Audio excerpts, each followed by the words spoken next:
But without further ado, I'd like to bring out our first panel talking about whether Mars in 2033 is still possible. Explore Mars has been advocating the 2033 date for years, but of course, as time goes by, we don't know. Is that still possible date? So this will be a really fascinating discussion to see what is still possible in that date. So leading the panel is Beth Mund of Casual Space and the Stories of Space project. And so, Beth, I'll leave you to your question. Thank you. Good morning, everyone. 2033 still possible? Thank you, Chris. Hi, everyone. Good morning. All right, day 2. Let's get started. This is a fantastic panel. It is my honor to introduce to you some really fun folks. To my left is Hoppy Price from NASA JPL. Then we have Matt Duggan from Boeing. We have Phill Hattis from Draper Labs and Jancy McPhee from NASA. All right, welcome everyone. Well, Hoppy, it is a pleasure to have you. We are asking the big question. Mars in 2033, is it still possible? That's right, and I forgot to bring my Pearl Mutter 2033 bumper sticker to hold up, but we're still thinking about that. Awesome. So 2033, is it still possible to do a mission in 2033? So I want to preface this by saying that this is a JPL internal study and doesn't represent NASA planning. And in fact, what I'll show are just some examples of possible missions that we've studied that could potentially be done in 2033. So is there still time? So let's take a look at what we have. What vehicles are on track to be available in 2033? What do we have to work with? Well, we expect to have the SLS Block 2, and we have Orion, and the SLS and Orion have been tested now, which is great. And then we have heavy lift commercial launch vehicles. We have the Falcon Heavy. We hope that we'll have the New Glenn and the Vulcan Heavy by then. So then what else would we need to develop a minimal mission to go to Mars in 2033? And we're talking about an orbital mission or a flyby mission and not a landing mission, that could be done that soon. So in this example, we looked at current technology, space storable chemical propulsion stages. These are the same kind of propellants that Neil and Buzz used to go to the moon. And this is typically all of the in-space propulsion these days, whether it's Earth orbit or deep space, they all use space storable propulsion. So this is something we understand. The most important thing is a Mars transit habitat capable of supporting a crew of 4 a 1.6 to a 2.6 year long mission, and so that would have to be developed. And I think that's probably the driving challenge to be able to go to Mars in 2033. And I think that the Mars Transit Habitat design should be tested in Earth orbit or at Gateway to make sure that it's going to work and iron out some of the bugs, in the first unit before you fix them and build a second unit to do the mission. And I also think that extended crewed missions at Gateway would be needed to characterize the galactic cosmic radiation effects because there are unknowns there. So I think, a series of progressively longer missions to Gateway, not necessarily even for a year and a half, would help characterize that problem to retire some of the risk and at least understand what the issues would be for a 1.5 year mission in 2033. So just as a benchmark here, Apollo went from nothing to Apollo 8 in 9 years. So if we were going to go in 2033, we would have 9 years to develop that mission. And of course, a lander would come later for follow-on missions. It would include a lander. But the effort would have to start right away.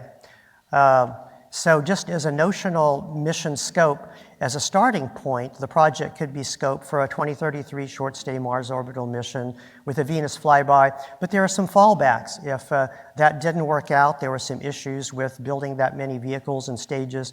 A fallback descope could be to a long-stay mission, but that's 2.6 years instead of 1.6 years, so it's a year longer, so that could be a deal breaker there. If the schedule ends up not being met, the long-stay mission could actually gracefully slip to 2035 or 2037 with the same vehicle set. But Matt Duggan and his cohorts at Boeing have studied some flyby missions in 2033 and 2035, and so those could actually be pretty attractive. So in 2033, there's a 1.5 year mission option with no Venus flyby, and that would require fewer launches than the long stay mission. About the same fewer launches in the short stay mission, but about the same number of launches as the long stay mission. And then if that didn't work out, there were schedule problems, there's actually a 2035 flyby mission opportunity that's available. And I think as a last fallback here, if there are some mass issues, the crew could be reduced from 4 to 3. And so I just wanted to point out that you're not stuck with one particular design for a mission. You have some fallback options if you run into some problems. So this particular example, and it's only an example concept for a Mars orbital mission, would minimize the development and mission risk with less complex systems using current technologies, and it would be launched in segments by SLS and commercial rockets, assembled in high Earth orbit or at gateway. And then in this example, the crew would return directly to Earth in the Orion capsule at the end of the mission. So just quickly walking through a bat chart here, most of the launches here for the short stay mission are launching a bunch of identical propulsion stages to low Earth orbit and then boosting them up to high Earth orbit and then getting these 2 stages pre-positioned at Mars, because for the short stay mission in 2033, you need a lot of propulsion to come back to make it that short stay mission. Then there would be the Mars transit stack, which has the Mars transit and some other stages, and there would be all these launches to get that thing positioned in high Earth orbit. And finally, when everything is all set with all these propulsion stages, you would launch the crew in Orion, and they would head off to Mars, and it would be about 6 months there. They would stay there for about a month, and then it would be about 6 months back. And on the way back, there would be a Venus flyby, getting a Venus gravity assist. So they would have to deploy a sunshade for thermal control while they're inside the orbit of the Earth, and then they would do direct entry into the Earth's atmosphere. So, is this something that would be doable by 2033? I think so, but it's a big investment, and you can look at all these launches, so that might be daunting. Could we really pull off that many launches? You have the equivalent of a Falcon Heavy launching every 3 months for a couple of years to get everything pre-positioned, and there's 4 SLS launches. But if you look at the long stay mission option, wow, that's a whole lot easier, isn't it? I mean, look at the difference between the vehicles and the stages. So this is why people have looked at the long stay missions to Mars for so many years, just because it's so much easier. And then every 2 years, you have one of these opportunities that you can do with the same vehicle set. So let's look at some of the Boeing options here for the flyby missions. There's it's kind of hard to see in this eye chart here, but those are trajectory plots for the 2033 mission and the 2035. The 2033 does not have a Venus flyby because Venus just isn't in the right place, so you do a deep space maneuver to replace Venus for delta V. But the 2035 actually has Venus in the right place. So to me, that's an interesting mission because this would be the first crew to go to both Mars and to Venus, so that's pretty historic. So if we look at the launches that would be required for the short stay mission, which is what everybody would like to do, it's like, that's a lot of launches. But those Falcon Heavy class launches, they're all identical vehicles with identical stages, so they could be production line items. So it's doable. But if you look at the long stay mission, it's like, wow, that's not so many launches. In fact, that's probably fewer launches than a lot of the Mars mission architectures that we see. So that looks pretty doable. And then if you look at the 2033 Mars flyby, it's about the same number of stages and vehicles as for the long stay mission, but it's a 1.5-year mission. And that would be a great one to do in 2033. And if we couldn't make 2033 and you've got a slip, there's the 2035 mission, which does have the Venus flyby. And that's actually probably the most feasible of all of them because that's the fewest vehicles. It's the lowest total delta V. So you've got 3 SLS launches, 2 Falcon Heavy class launches. That looks doable. So I don't want to make this sound like it's easy. A 2033 orbit only or flyby mission could be feasible, and there would be fallback options if the schedule couldn't be met. But it would be a very bold mission to pull off, and there are a multitude of challenges and risks that would have to be accepted, and I think others on the panel can talk about some of those other risks that we have. But as President Kennedy said, we choose to do these things not because they're easy, but because they are hard. And that's the end of my lead-in here. I love it. Thank you, Hoppy. Sure. I think we have a new bumper sticker for you. 2035. Totally doable. Totally doable. Right. Thank you. Thank you very much. All right, Matt. Thank you. So as Hoppy mentioned, we've done a number of studies at Boeing looking at a flyby mission of Mars in 2035. And 2033 first, then 2035. I'll say that provocatively maybe 2033 is the best time to go to Mars in the next 25 years. Yes. And that's in terms of energy, the amount of fuel you have to spend to get to Mars. That is a unique opportunity. It comes around once every 15 years. Our past peak is a couple years behind us now. 2033 is the time to go if you want a really lightweight, small mission to do it. On top of that, we've been looking at a flyby as a good first step there, because that further reduces the mission complexity and the amount of elements that you have to have in play to get humans to Mars and get them safely back. And really, you only need a habitat. You need some way to get them back to the surface of Earth, a return capsule, and then a couple of in-space stages. So nothing different than what Hoppy just said. But really, when you think about that, it's not a huge number of vehicles to accomplish the mission overall. I'm not going to go over the individual cases, but I'll say that you can do it with an SLS with 3 or 4 launches, depending on what choices you make there. These are SLS launches, and we're aggregating in a lunar halo orbit, not a low Earth orbit, and there's trade-offs there from which one you would choose. These are some of the variables that goes into the mission design and what you have to choose as you go along, but I'm not going to go over all of them. I want to point out a couple of them. One is habitat mass, which is a measure of how comfortable you want your crew to be. There are some architectures where you have an exceedingly small mass. I'm not saying the Boeing one, but ones like Inspiration Mars that have been done in the past where it's very tiny space for a crew. However, at the other end of that, you may want to say, I want to send my full-up Mars transfer vehicle, the one I want to use permanently, and it will be big and take it there. So that's a big choice, how much mass you push around that way. Also, how you get the crew back to Earth. In the architectures, most of the Boeing architectures and what Hoppy just talked about, you take your return capsule with you. And that means when you get back to Earth, the crew gets into that return capsule and returns to the surface of Earth that way. So that's convenient, but what the cost there is you don't recover the habitat. The habitat passes Earth and is lost. So you've lost that investment. What you could choose to do instead is not take a return capsule and just carry more fuel and capture the entire habitat back into Earth orbit and reuse it again. So there's an investment and a future investment choice there. And then finally, the magnitude of the deep space burn, which is saying how fast you come back to Earth.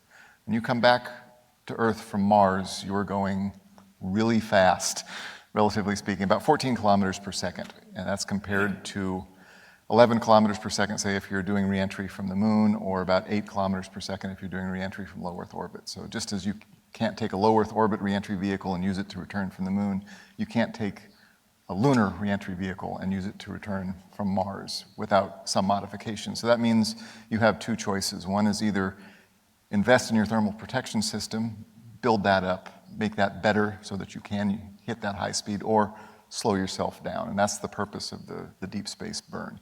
On a free return trajectory from Mars, you don't need a maneuver to come back to where Earth is, but you do need a burn to slow yourself down if you want to get yourself down to a speed that we could accomplish right now with our current technology level. So the advantages there, first of all, 2033, uniquely good time, low energy cost. Flybys are as simple a mission as you can get, and I want to say that an easy way to criticize a flyby is just to say, well, that's a stunt. You don't gain anything from that. And I think that doesn't look at it in the big picture, which is that a flyby is just the first step towards a surface landing. If you look at how Apollo was done and how we are currently doing Artemis today, it's not an all or nothing on the first mission. It's a stepwise reduction of risk along the way. To get to the surface of Mars and back, you have to not only get humans there, which is all it takes for a flyby, but you have to get them down through the atmosphere. You have to keep them alive on the surface, get them back up through the atmosphere, do a rendezvous and docking in Mars orbit, and then do a burn to get out of Mars orbit and come home. So that's a bunch more complexity and a bunch more risk you're adding to a mission. And if you're trying to do that the very first time humans are in the vicinity of Mars, that's the first time you're doing any of those things, and if any one of them goes wrong, your crew doesn't come home. So I think it makes more sense to just be in the tradition as NASA has approached these things in the past, which is stepwise reduction of risk along the way. Flyby makes sense there.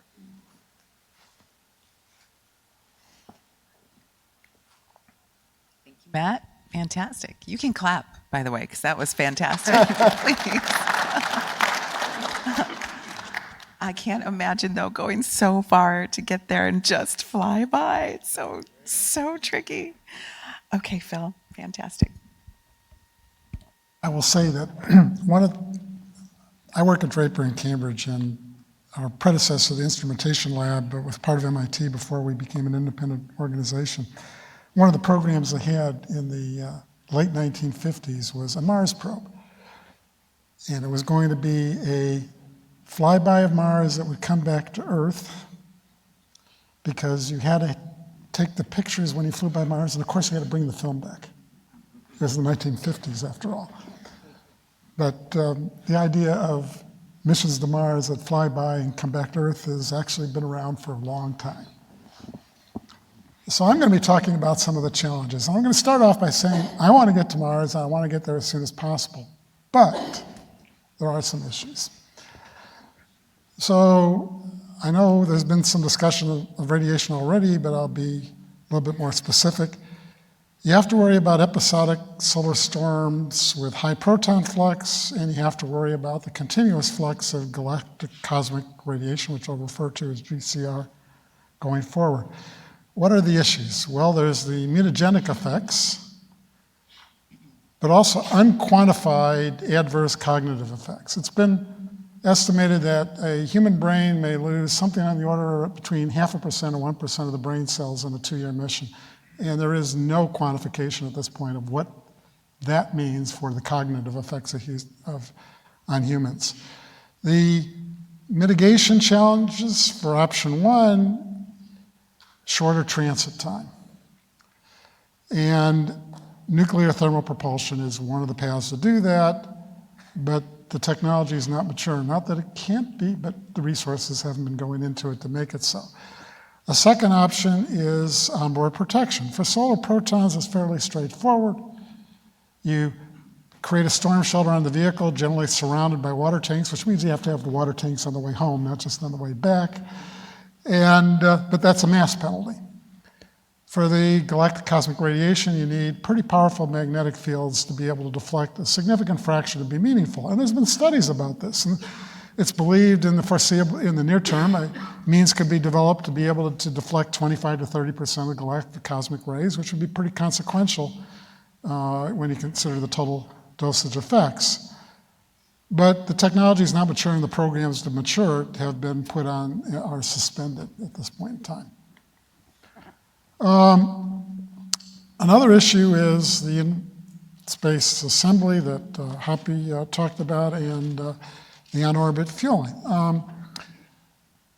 You're going to have to pull this vehicle together. It's generally going to be in cislunar space. The reason for that is if you pick a destination, if you go to low Earth orbit and you don't go off the week you plan to, you're going to be in the wrong plane relative to the sun, and you're going to have to expend a lot of delta V to do a plane change, which is adding to your burden.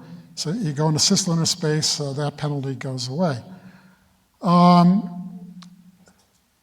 But these missions, as we currently imagine, all use cryogenic propellants, and we would need to stockpile and transfer those cryogenic propellants in space, even for thermonuclear propulsion, because it uses liquid hydrogen as its propellant.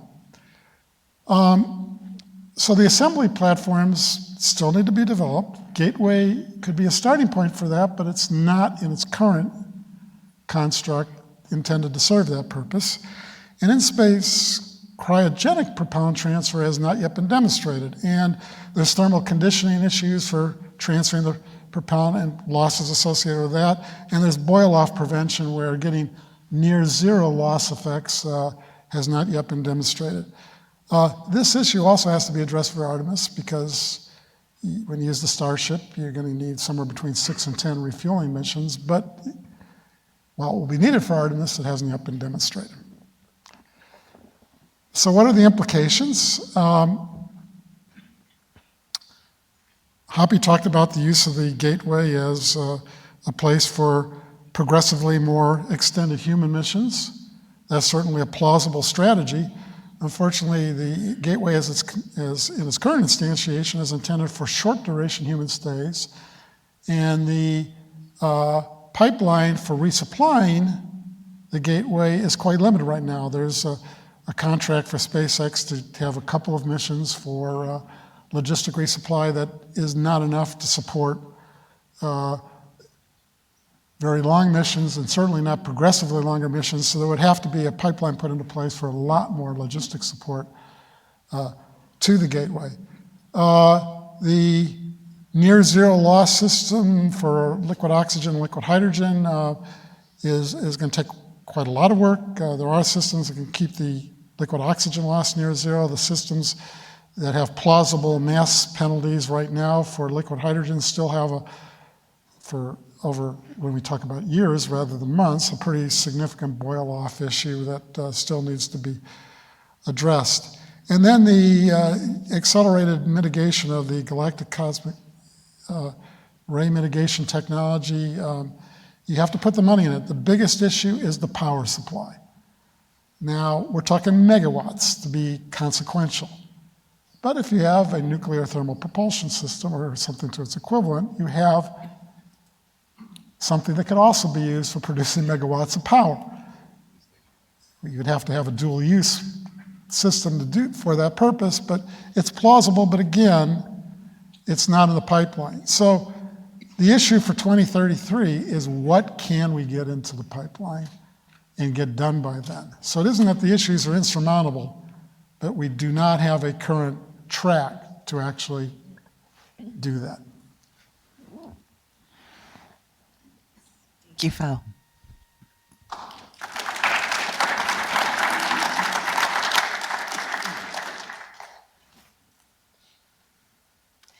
Good morning, everyone.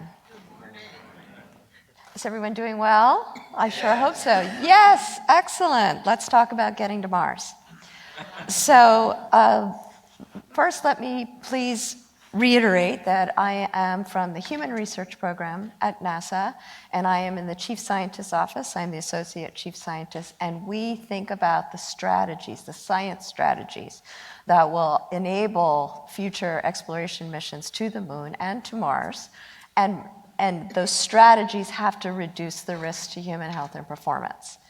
And these are the hazards to the human system, speaking in engineering terms to fit in with my colleagues, that we are most concerned about. Space radiation has already been mentioned. That includes galactic cosmic radiation as a constant bath, as well as solar particle events. Isolation and confinement is a huge issue, being in a contained vehicle with the same people for a very long time, doing a lot of things under high stress conditions. Distance from Earth is a really big deal. We are going to not have the resupply of resources that we are comfortable having on the ISS. There will be less chance for an evacuation. There will be less dependence on a mission control, and when we do want them, it's going to be a long communications delay. Of great interest to the Human Research Program is also different gravity environments. So the long transit to Mars is effectively at zero gravity. We evolved and live at 1G, and we have demonstrated quite effectively that humans can adapt to an effectively a zero gravitational environment, but we have those data mostly through 6 months, and not a couple at 1 year, but certainly we don't have 1.5 to 2.5 years. And we do know enough to know that some of the physiological systems do not reach a steady state, even after 1 year. Hostile closed environments, of course, we have to have all of our life support systems in place, and that also includes the micro environment, because it's not just the humans, we're going to have some microbes with us as well. So this is a horrible chart. Just look at the last column and try not to read anything. So the most important thing is to realize that these hazards lead to risks that concern us for the human system, and what risks we're most worried about depends on what the mission scenario is. The last column is not defined as either a flyby or a surface mission. So it's just a generic column here. And you'll see that just concerning distance from Earth, there are multiple things that we're concerned about. And I'd like to say that in general, across the human research program, and the larger human health and performance and operations groups, really kind of our biggest concern right now is the food. How are we going to be able to bring enough food for a year and a half or 2.5 years, given our engineering status, and make sure that it's stable and safe and provides the adequate nutrition? This is not just a 2-week trip where you can eat chicken nuggets and everything's going to be fine. We have to have stable nutrition over 2.5 years. And nutrition is also helpful in stabilizing other physiological systems and also psychological benefits. So food, very important. If you remember nothing else, food, very important. But we also need to anticipate all the medical concerns that we expect to have. We have to have the right technology, capabilities, just-in-time training, stable medications in place for all of the things that we anticipate might go wrong for 4 people in 2.5 years. In addition, of course, we have to have tremendous autonomy. So we have to do a very good job to make sure that we have set the humans up with all of their decision support and their interfaces with all of the robotics and automatic systems on the way. And that can be extremely supportive. Now, if you go to the second box there, another array of red risks that we have are related to isolation and confinement. So, what's it going to be like when you spend 2 years on a mission and Earth is no longer in the view, and for part of that mission, Mars isn't either, and you're in this contained environment? We need to provide people with the self-help tools that they're going to need to maintain their mood, their cognitive health, and make sure that they are well on the mission. In addition, we need to help our teams to have all the training that they need to be able to work effectively together as well. And, 4 people, small space, 2.5 years. Have you ever had that kind of road trip? That's going to be a challenge. So going to the next one, that concept of altered gravities. We haven't even talked about partial gravity, which is what we would experience if we did make this a surface trip, and there are a lot of unknowns there. But if we just focus on the design reference mission that we're talking about today, that's 2.5 years effectively without gravity. And we already know that fluid in the body shifts headward. We unload the lower extremities. We anticipate that, we have seen changes in bone and muscle and cardiovascular conditioning, and some changes in vision over time, even in the missions that we've been looking at. Also sensory motor issues, especially as you go to a different gravity environment, and that can lead to manual control problems. Now, we're not talking for this scenario about landing on the planet, so many of these become concerns for long-term health.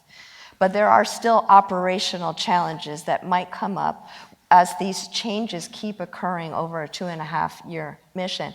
And what about when we come back from Earth? What if that landing is not as we expected? Then the crew may need to be in a state where they can take care of themselves. And I think that the panel will agree that we want to send these humans safely and bring them home safely. And that's very important. I'm going to skip hostile closed environments for now and go straight to radiation. We've already heard quite a lot of discussion about radiation. Indeed, the way we are viewing radiation right now is mostly as a long-term health concern for risk of cancer, perhaps enhanced cardiovascular disease, accelerated cardiovascular disease, and possibly some cognitive effects.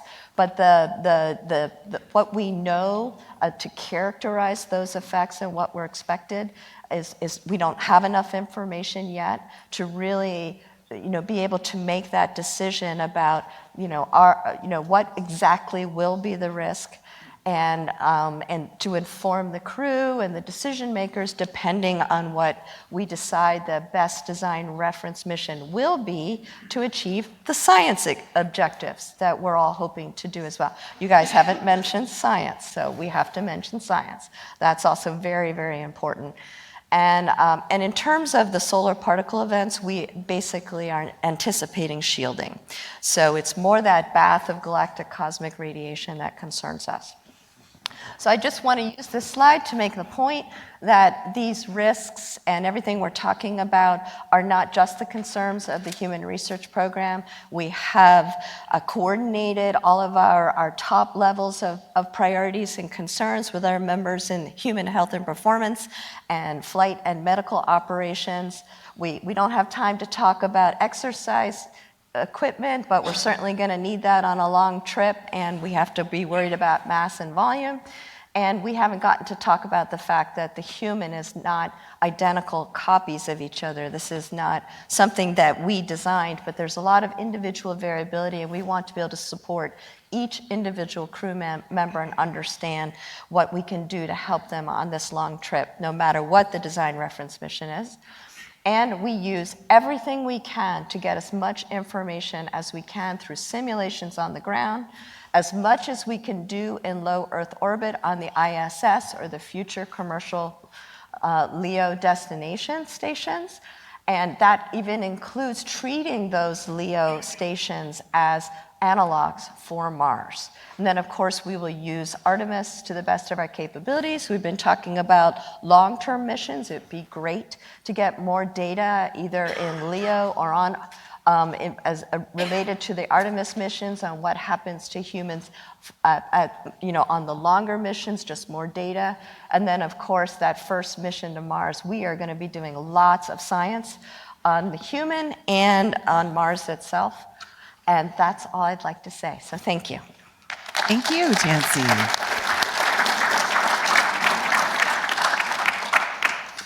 You mentioned that 2035 is an ideal time to go. 2033. 2033, excuse me. Are we in a hurry? We have a lot to do. I think I can't overstate how much easier it is to go at 2033 than it is to wait and go. If you wait just 7 years, then you're at the bad part. So if you're aiming for 2040 as your first mission, you're making it as hard on yourself as possible. So 2033 is really ideal from an engineering and mission design point of view. So I would say, yes, I would be in a hurry to get there because that makes the mission the easiest it can be with the least risk to the mission overall and certainly to getting the crew back safely, which is absolutely the goal. If we don't arrive at 2033 and another country does, would we change our answer? Are we in a hurry? Yeah, but possibly. I mean, I can think of one other country that I think could probably pull off a 2033 or 2035 flyby mission. And so, when you look at what Spuds had yesterday for his architecture work, I mean, one of the three legs of the whole architecture was national posture. And so I think that could definitely play a role in there, as to the leadership position of the United States in technology and in other areas, and in just inspiration for, the challenge of another country possibly going there before we did.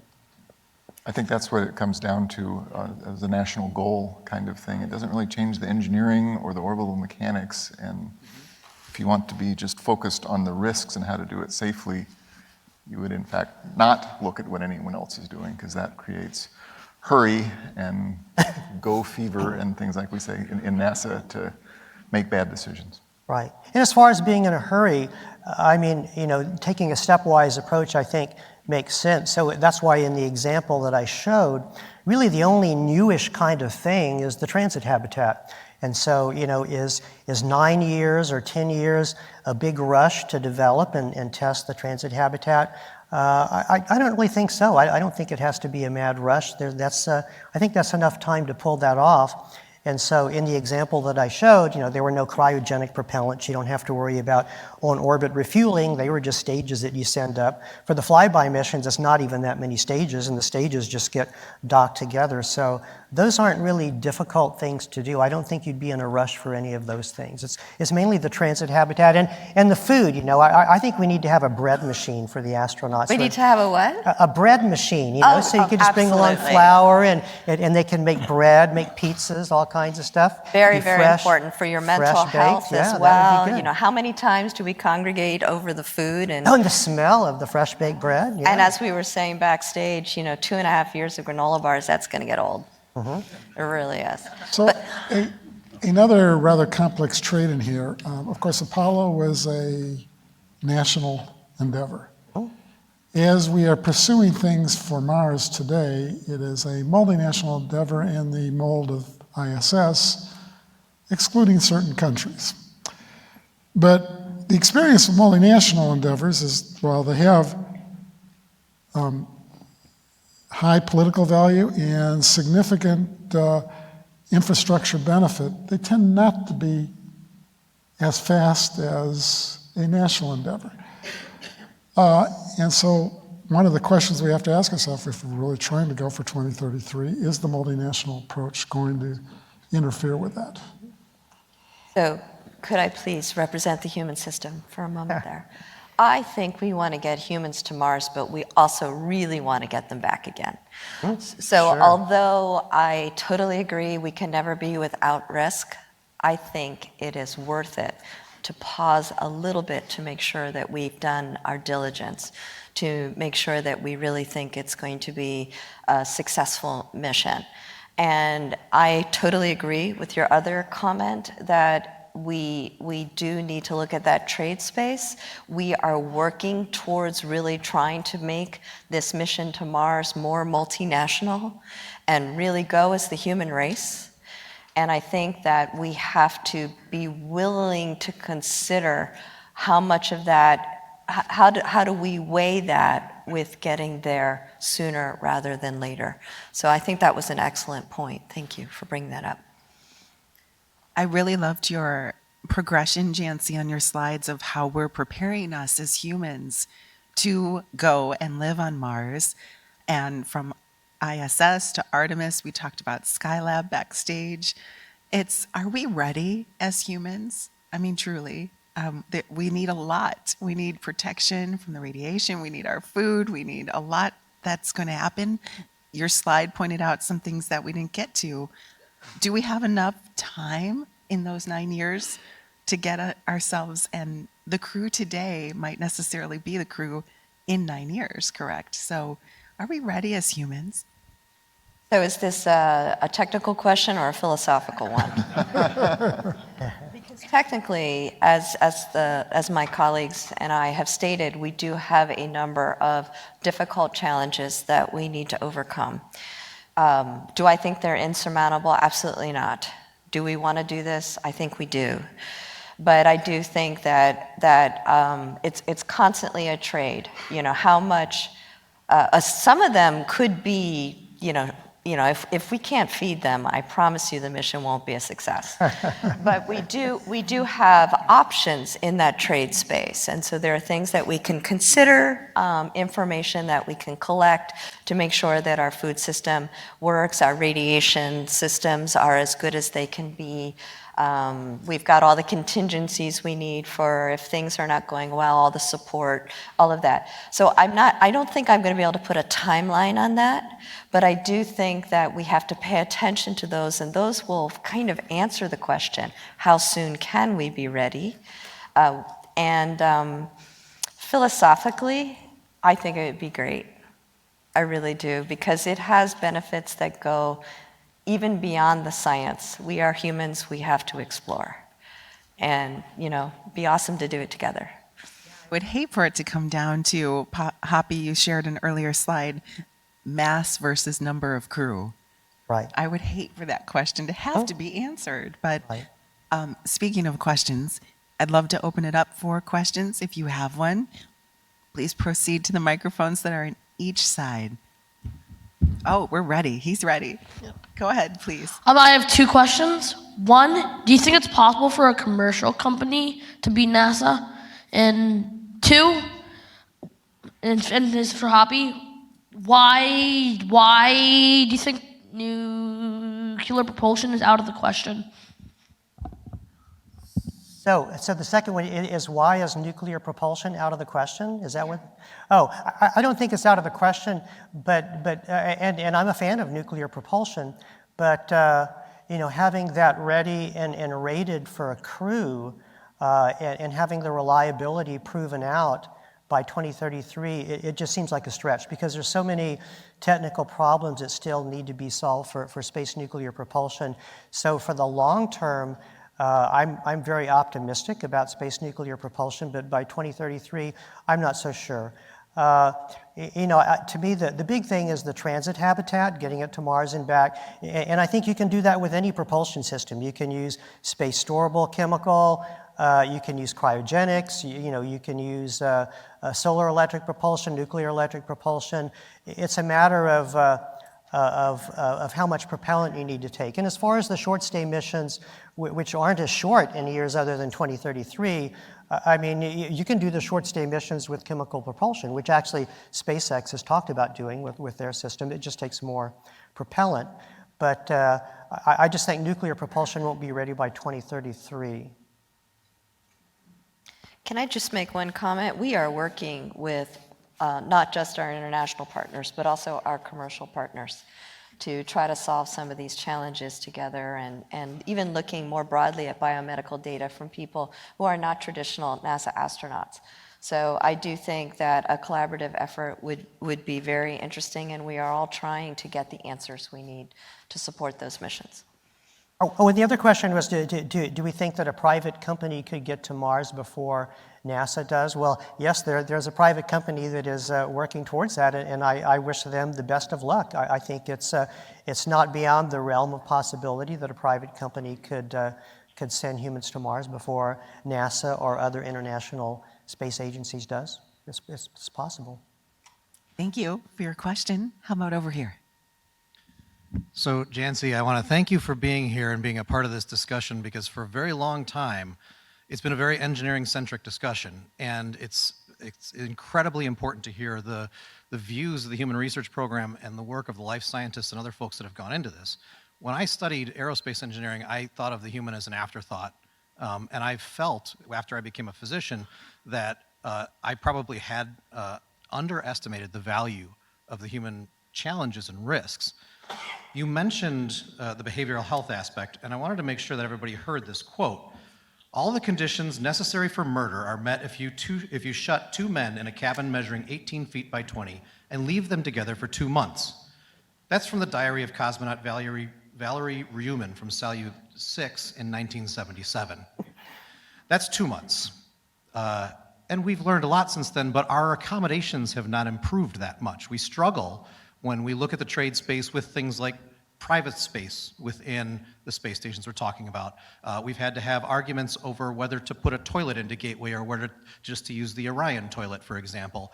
And many of these fundamental human things form the basis for, in these extremely long duration missions, are we going to succeed or are we going to fail? So my question, and it's not really for you, Jancy, it's actually for the other three, is to what extent do you see the engineering process is changing to become human-centered design as we go forward to enable these missions, as opposed to the sense that we've had for a very long time that these are designed to get something there and then stuff the human into these things?